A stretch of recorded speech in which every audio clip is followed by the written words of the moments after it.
the next generation of surveillance.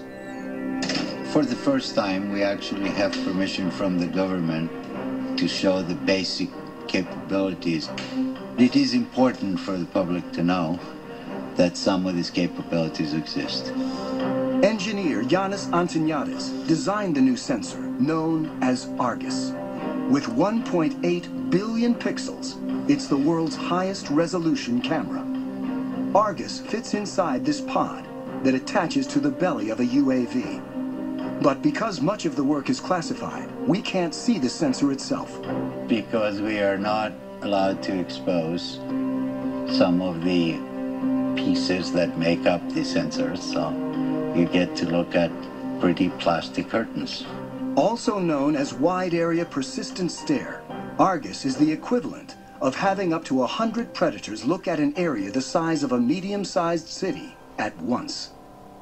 This image was taken 17,500 feet above Quantico, Virginia, and covers 15 square miles. This whole image is at a very, very fine resolution. So if we wanted to know what is going on in any spot along this image, say near this building at this intersection, we can generate a moving image that shows what's going on in the area. Simply by touching the screen, Antoniadis has opened up a window showing a detailed area, while still maintaining the broader context. And everything that is a moving object is being automatically tracked. The color boxes represent that the computer has recognized the moving objects. You can see individuals crossing the street. You can see individuals walking in parking lots.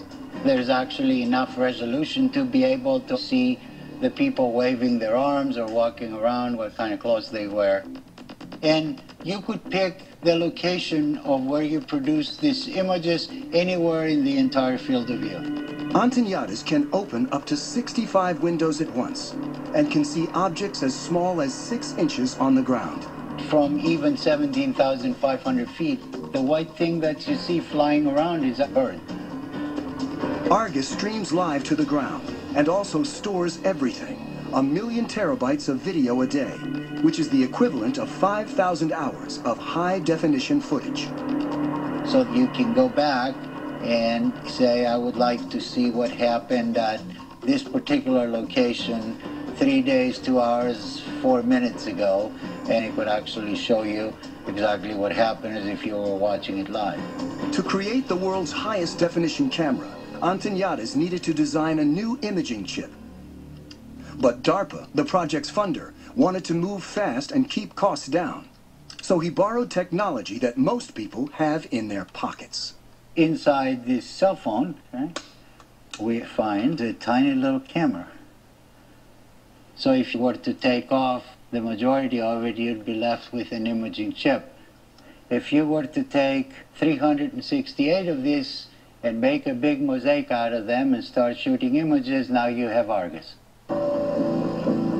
Unlike the Predator camera that limits field of view, ARGUS melds together video from each of its 368 chips to create a 1.8 billion pixel video stream. This makes it possible to zoom in and still see tremendous detail. Whether ARGUS has been deployed in the field is classified. I'm not at liberty to discuss plans of the government, but if we had our choice, we would like ARGUS to be over the same area 24 hours a day, 7 days a week. That's not very easily achievable with manned platforms. This is where UAVs come in, and they're absolutely the perfect platform. ARGUS may be mounted on an armed UAV like the Predator, a long-range platform like the giant Global Hawk, or a development craft called the Solar Eagle that may someday stay aloft for years at a time. The U.S. Air Force right now has the ability to archive every single video that comes off of every single UAV. We're moving to an increasingly electronic society where our movements are going to be tracked